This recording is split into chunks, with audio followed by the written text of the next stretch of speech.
नमस्कार साथियों, मैं हूं कुंज बंसल सारथी ग्रुप से।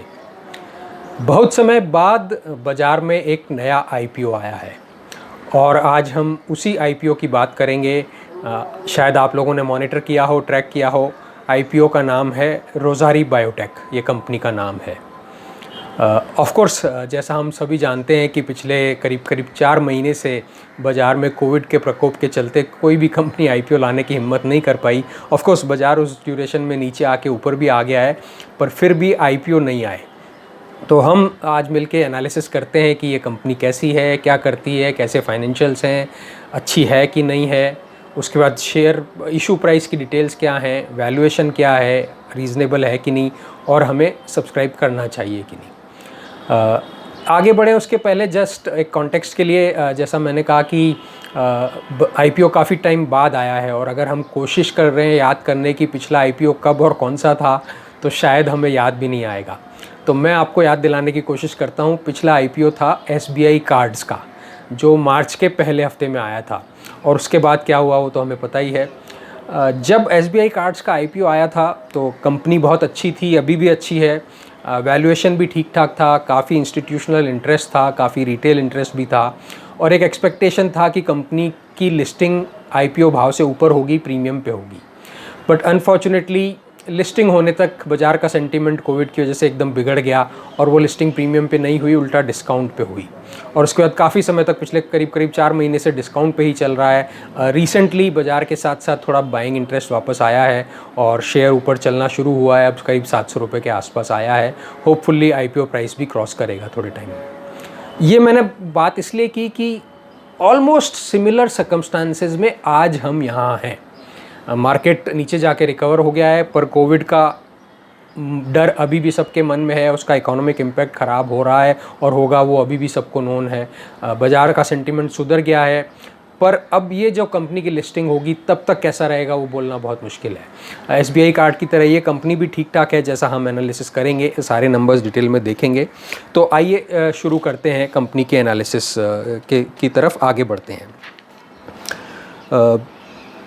Company speciality chemical manufacturing company है, और आपको ये सुनते ही याद आ गया होगा कि ये सेक्टर पिछले कुछ सालों से कितना फ्लेवर में है। स्पेशलिटी केमिकल के सेक्टर में से हमने बहुत सारी कंपनीज़ को अच्छा रिटर्न पिछले कई साल में कंसिस्टेंटली देखा है, जिनमें से 2 नाम जो टॉप पे मेरे दिमाग में आते हैं वो हैं आरती इंडस्ट्रीज़ और विनती ऑर्गेनिक्स।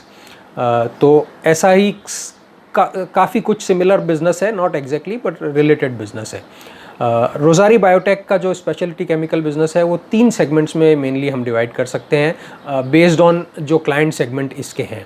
तो उसमें एक है एफएमसीजी कंपनीज़ को ये अपने प्रोडक्ट सप्लाई करता है, दूसरा है टेक्सटाइल कंपनीज़ को, और तीसरा है एनिमल एंड पोल्ट्री कंपनीज़ को। तो ये मोटा मोटी कंपनी का बिज़नेस है। कंपनी कई सालों से बिज़नेस में है। मैं अगर नंबर्स की बात करूं तो कंपनी के करीब 2000 प्रोडक्ट्स हैं। 18 देशों में कंपनी का बिज़नेस है, यानी कि एक्सपोर्ट है, और इंडिया में पैन इंडिया डीलर और डिस्ट्रीब्यूशन नेटवर्क है। थोड़ा सा अगर हम इशू डिटेल्स पे आएँ तो इशू में 13 जुलाई को खुलेगा, 15 जुलाई को बंद होगा, और लिस्टिंग डेट है 23 जुलाई। तो जैसा मैंने पहले कहा, हमको ये ध्यान रखना पड़ेगा कि 23 जुलाई तक बाज़ार का सेंटीमेंट कैसा रहता है, और उस पर काफ़ी कुछ डिपेंड कर सकता है। ऑफ़र प्राइस 423 रुपये का लोअर बैंड पे है और 425 रुपये का हायर बैंड पे है। 35 शेयर मिनिमम लॉट आपको अप्लाई करना पड़ेगा लोएस्ट एंड पे, और जो कंपनी इस इशू के थ्रू पैसा रेज़ करेगी वो 500 करोड़ रुपए रेज़ करेगी। अब इसमें जो देखने वाली बात है कि ये आईपीओ तो है, पर ये एक मिक्स है ऑफ़र फॉर सेल और इक्विटी डाइल्यूशन। और ऑफ़र फॉर सेल इसका एक बहुत बड़ा हिस्सा है। लगभग 90% ऑफ दी पैसा जो रेज़ होगा 500 करोड़ का, 400 करोड़ के आसपास, 450 करोड़ के आसपास, वो प्रमोटर्स की जेब में जाएगा, क्योंकि वो अपना स्टेक बेच रहे हैं, पार्ट स्टेक, पूरा नहीं। आईपीओ के बाद सक्सेसफुल अगर होता है और लिस्टिंग होती है तो उनका 75% के आसपास स्टेक मेंटेन रहेगा, और बहुत कम हिस्सा करीब 50 करोड़ रुपया ही कंपनी में जाएगा। तो ये एक ध्यान देने वाली बात है। इसके क्या रेपरकशंस हैं वो हम आगे और डिस्कस करेंगे। कंपनी के हमने जो ऑपरेशंस और उसकी डिटेल देखी, फाइनेंशियल्स की भी बात कर लेते हैं। अच्छे फाइनेंशियल्स हैं, डिसेंट फाइनेंशियल्स हैं। कंपनी का एबिटा मार्जिन है 17% का, कंपनी का पैट मार्जिन है 11% का, रिटर्न ऑन इक्विटी 32% की है, जो अब मार्जिनली कम हो जाएगी क्योंकि नंबर ऑफ़ शेयर्स डाइल्यूट होंगे। हालांकि डाइल्यूशन बहुत कम हो रहा है जैसा मैंने कहा। ऑफ कोर्स तब तक अगर प्रॉफिटेबिलिटी बढ़ जाती है तो ज़रूरी नहीं है कि आरओई कम हो। और जो ये सभी नंबर FY20 के हैं। FY20 का EPS जो था 13 रुपये का था। तो अब अगर हम 425 रुपये के शेयर प्राइस पे देखते हैं तो ये शेयर ऑफ़र किया जा रहा है हम लोगों को करीब 32 टाइम्स के PE, price to earning ratio पे। अब वो हम देखते हैं कि वो सस्ता है, महंगा है या रीज़नेबल है। कंपनी की थोड़ी सी और बात कर लेते हैं। कंपनी जैसा मैंने पहले भी कहा, रीज़नेबली पॉजिटिव कंपनी की एनालिसिस है। मैं और कुछ बातें बताता हूँ। एक जो नेगेटिव जो मुझे कंपनी में नज़र आया कि कंपनी का सेल्स कंसंट्रेशन थोड़ा सा हाई लगता है।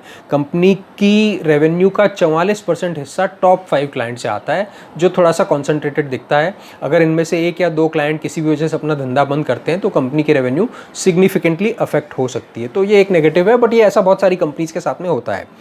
पॉजिटिव में ये है, जैसा हमने देखा, फाइनेंशियल्स अच्छे हैं, कंपनी कंसिस्टेंटली कई सालों से परफॉर्म करती आ रही है। बहुत मार्की क्लाइंट बेस कंपनी ने बनाया है, अच्छे अच्छे बड़े क्लाइंट्स हैं इंडिया में भी और बाहर भी। कंपनी ने अब तक के सारे एक्सपेंशन इंटरनल जनरेशन से ही के पैसे से ही इन्वेस्ट करके रेज़ किया है। बहुत ज़्यादा इक्विटी और या बल्कि भी इक्विटी बिल्कुल रेज़ नहीं की है, बहुत ज़्यादा डेट भी नहीं रेज़ किया है। अभी भी कंपनी में डेट बहुत ज़्यादा नहीं है। एक्चुअली देखा जाए तो कंपनी को पैसे रेज़ करने की कोई ज़रूरत नहीं है, पर मुझे लगता है प्रमोटर्स कुछ तो अपना स्टेक सेल करके मोनेटाइजेशन की वजह से ये IPO ला रहे हैं, और कुछ ऑफकोर्स एक वैल्यूएशन एक्सप्लोरेशन करना चाहते हैं कि स्पेशलिटी केमिकल सेक्टर में बहुत सारी कंपनीज़ को इतना अच्छा वैल्यूएशन मिल गया, तो सबकी एक तमन्ना रहती है कि हमें भी एक वैल्यूएशन मिले। उस हिसाब से ये IPO लाया जा रहा है। जैसा मैंने रिपीटेडली कहा, कंपनी में पैसा करीब 50 करोड़ ही जाएगा, जो वो छोटा मोटा डेट है उसको रीपे करने के लिए और वर्किंग कैपिटल के लिए काम में लेंगे। केपेबल प्रमोटर्स हैं, बहुत अच्छा बिजनेस बनाया है ओवर द ईयर्स, और आने वाले टाइम में भी ग्रोथ एक्सपेक्टेशन अच्छी है। तो ये सब पॉजिटिव्स हैं कंपनी के।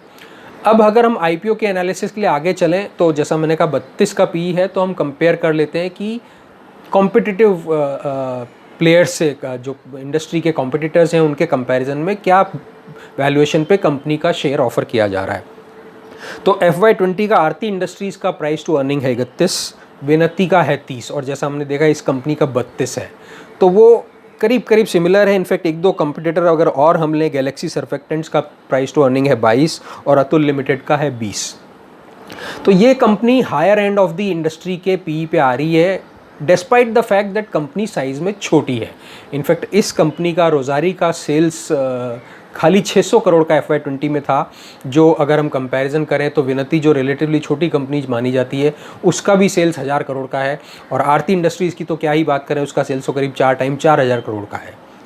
तो ये देखते हुए लगता है कि IPO थोड़ा सा महंगा लाया जा रहा है। कंपनी के इन्वेस्टमेंट बैंकर्स और प्रमोटर्स ने मिलके कहीं ना कहीं लगा है कि नहीं, थोड़ा मार्केट अच्छा हुआ है, थोड़ा स्पेशलिटी केमिकल सेक्टर फ्लेवर में है, तो एक ज़्यादा वैल्यूएशन ऑफ़र करके भी पैसा मिल सकता है। हो सकता है मिल भी जाए, क्योंकि जो सुनने में आ रहा है, जो मैं बातचीत कर रहा हूँ लोगों से, इंस्टीट्यूशनल इंटरेस्ट काफ़ी अच्छा है इस कंपनी के IPO में। म्यूचुअल फंड सब्सक्राइब करना चाहते हैं, FII सब्सक्राइब करना चाहते हैं, और उनके चलते चलते हो सकता है रिटेल और HNI का भी सब्सक्रिप्शन आ जाए।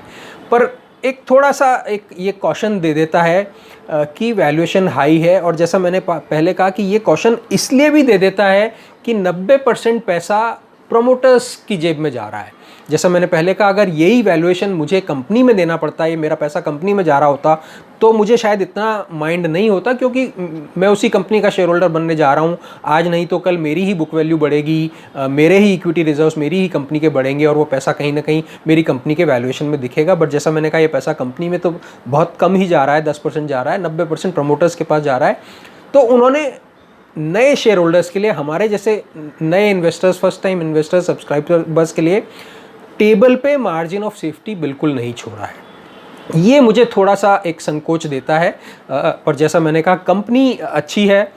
अगर इंस्टीट्यूशनल इंटरेस्ट रहता है और बाज़ार अच्छा रहता है तो IPO में इंटरेस्ट रहेगा। तो अब हम आते हैं कि ठीक है, ये तो एनालिसिस हो गया कंपनी का भी और इशू प्राइस का, वैल्यूएशन का, हम करें क्या, रिकमेंडेशन क्या है।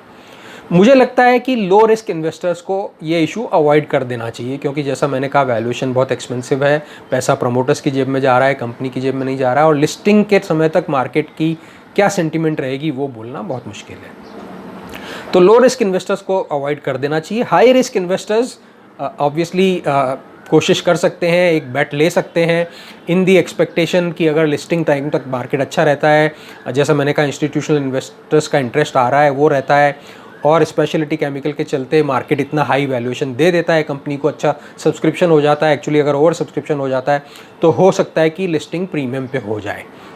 तो इसलिए हाई रिस्क इन्वेस्टर्स इसमें सब्सक्राइब कर सकते हैं, एक चांस ले सकते हैं, एक बैट ले सकते हैं। कंपनी का market cap upper end of the share price पे 2000 करोड़ के आसपास रहेगा, और अगर हम माने कि उसी भाव पे लिस्ट होता है या थोड़ा बहुत प्रीमियम पे लिस्ट होता है तो 2 से 2500 करोड़ की रेंज में रहेगा। फ्री फ्लोट 25% ही ऑफ़र किया जा रहा है, और उसमें भी इंस्टीट्यूशनल इन्वेस्टर्स ले लेंगे तो बाज़ार में फ्री फ्लोट कम रहेगा। तो जिन इंस्टीट्यूशनल इन्वेस्टर्स को ओवर सब्सक्रिप्शन की वजह से अगर आईपीओ में शेयर्स नहीं मिलते हैं और वो बाद में बाज़ार से खरीदते हैं, तो हो सकता है उस वजह से लिस्टिंग होने के बाद शेयर प्राइस थोड़ा चल जाए, क्योंकि मार्केट कैप कम है, फ्री फ्लोट कम रहेगा, मार्केट सेंटीमेंट अगर ठीक रहता है, और इंस्टीट्यूशनल इन्वेस्टर्स जिनको इशू में आईपीओ में अगर जितने शेयर चाहिए उतने नहीं मिलेंगे और वो अगर बाइंग करने आते हैं तो एक वो जैसा मैंने कहा बाइंग की वजह से भी बाद में शेयर प्राइस बढ़ सकता है, पर ये सब चांस की बातें हैं, और इसीलिए मैं बोल रहा हूँ कि हाई रिस्क इन्वेस्टर्स ही इसमें बैट लें। तो ये समरी में मेरा रिकमेंडेशन है। कंपनी अच्छी है, वैल्यूएशन थोड़ा सा एक्सपेंसिव लग रहा है, लो रिस्क इन्वेस्टर्स चाहे तो अवॉइड कर सकते हैं, हाई रिस्क इन्वेस्टर्स चाहे तो बैट ले सकते हैं। आज के लिए इतना ही। अगर आपको ये वीडियो पसंद आया तो इसे लाइक करें, मेरी यूट्यूब चैनल कुंज बंसल को सब्सक्राइब करें, कमेंट सेक्शन में आपका फीडबैक दें कि आपको क्या अच्छा लगा, क्या बुरा लगा, आप और क्या जानना चाहेंगे। हमेशा से डिस्क्लोजर्स का ध्यान रखें, इक्विटी रिस्क का ध्यान रखें, जो हमेशा बोलता हूँ, एक अपने जाने पहचाने किसी फाइनेंशियल एडवाइज़र से एडवाइस लेकर ही कोई भी काम करें। ये सब वीडियो हैं जो जनरली मैं एक अंडरस्टैंडिंग के लिए, डिस्कशन के लिए, एजुकेशनल पर्पज़ के लिए बना के आप लोगों से शेयर करता हूँ कि क्या थॉट प्रोसेस आपका रहना चाहिए एक एनालिसिस करने के लिए। तो वो एक आइडिया था ये बात करने का। आज के लिए मुझे लगता है इतना ही, और अब हम हमेशा की तरह आगे भी बात करते रहेंगे, कुछ ना कुछ समझने, सीखने, जानने की कोशिश करते रहेंगे। बहुत बहुत धन्यवाद।